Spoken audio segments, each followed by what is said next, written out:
સમાચાર સુરતથી મળ્યા છે। સુરત શહેરની જીવાદોરી સમાન તાપી નદીની તંત્રના પાપે તસવીર બદલાઈ। તાપી નદીમાં જળકુંભીનું સામ્રાજ્ય વધ્યું છે।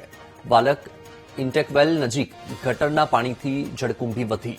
તાપી નદીમાંથી રો વોટર મેળવવામાં જળકુંભીના કારણે મુશ્કેલી। પાણી પ્લાન્ટમાં બેકવોશની સાથે આર્થિક ભારણ વધ્યું છે। તાપી નદી પર જાણે ગાર્ડન બનાવાયું હોય તેવા દ્રશ્યો સામે આવ્યા છે।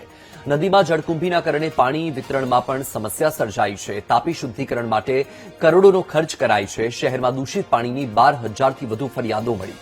સૌથી વધુ ફરિયાદો વરાછા વિસ્તારમાંથી સામે આવી છે। ગટરના પાણી છોડાતા નદીમાં જળકુંભીનું સામ્રાજ્ય વધ્યું।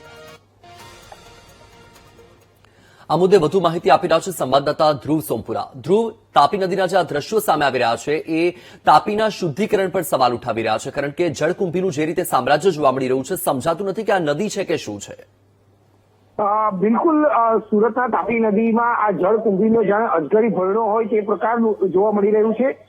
સુરતની જીવાદોરી સમાન ગણાતી આ તાપી નદી ની આખી તસવીર અત્યારે બદલાતી જોવા મળી રહી છે।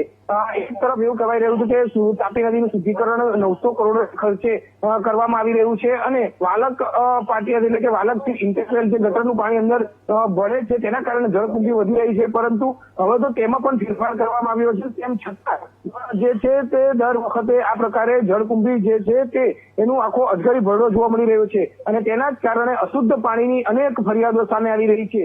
સમગ્ર શહેરમાં 12,379 જેટલી પાણીને લઈને ફરિયાદો જે છે તે મહાનગરપાલિકાને મળી રહી છે, જેમાં વોટર ઓછો સપ્લાય થવો, પાણીમાં દુર્ગંધ આવી, ગંધવાળું પાણી આવવું, ડોરું પાણી આવવું, આ પ્રકારની અનેક જે ફરિયાદો જે છે તે મળી રહી છે અને તેની પાછળનું મોટું કારણ આ જળકુંભી એનું સામે આવી રહ્યું છે।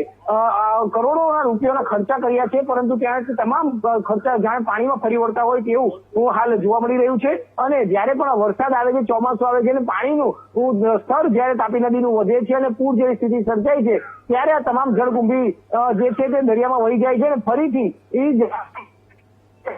આ પ્રકારે જળકુંભીનું જે સામ્રાજ્ય જે છે તે જોવાતું મળી જાય છે। ત્યારે આ પ્રકારની જળકુંભીને કારણે હાલ સૌથી વધુ પાણીને લઈને ફરિયાદો અત્યારે શહેરમાં ઉઠી રહી છે। જી, માહિતી બદલ આભાર ધ્રુવ।